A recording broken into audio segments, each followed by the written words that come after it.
বসন্তের সময় আমাদের ছোট ছোট সোনামণিরা নিজেদেরকে সহজেই নতুন প্রকৃতির সাথে মানাতে পারে না, ফলে তাদের নানা ধরনের রোগবালাই দেখা দিতে পারে। তাই এই সময়ে শিশুদের বিশেষ যত্ন প্রয়োজন। চলুন জেনে নিই তাদের যত্ন সম্পর্কে।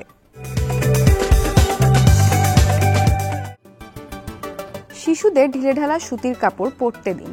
খেয়াল রাখতে হবে ঘামে বসে শিশুর যেন ঠান্ডা না লাগে। নবজাতক ও কম বয়সী শিশুদের স্পর্শ করার আগে সাবান অথবা স্যানিটাইজার দিয়ে হাত ধুয়ে নিন। এ সময় আবহাওয়া শুষ্ক থাকায় বাতাসে প্রচুর ধুলাবালি থাকে, তাই রাস্তা চলাচলের সময় শিশুদের অবশ্যই মাস্ক ব্যবহার করতে হবে। এছাড়াও ঠান্ডা, সর্দি, হাঁচি কাশির সমস্যা থাকলেও মাস্ক ব্যবহার করতে হবে।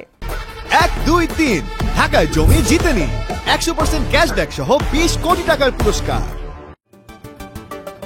শিশুকে খাবার খাওয়ানোর আগে হাত ভালোভাবে ধুয়ে নিতে হবে। শিশুকে সবুজ শাকসবজি, ফলমূল খেতে দিন, এতে রোগ প্রতিরোধ ক্ষমতা বৃদ্ধি পাবে। অ্যালার্জির উদ্রেক করে এমন খাবার যেমন ইলিশ মাছ, চিংড়ি, বেগুন ইত্যাদি খাওয়ার ক্ষেত্রে সতর্কতা অবলম্বন করতে হবে। হুটহাট ঠান্ডা পানি, কোমল পানীয়, আইসক্রিম খাওয়ানো যাবে না। তবে লেবু, বেল, তরমুজের শরবত শরীরের জন্য বেশ উপকারী। শিশুর ত্বকের যত্নে নিয়মিত গোসল করাতে হবে এবং শিশুকে পরিষ্কার পরিচ্ছন্ন রাখতে হবে।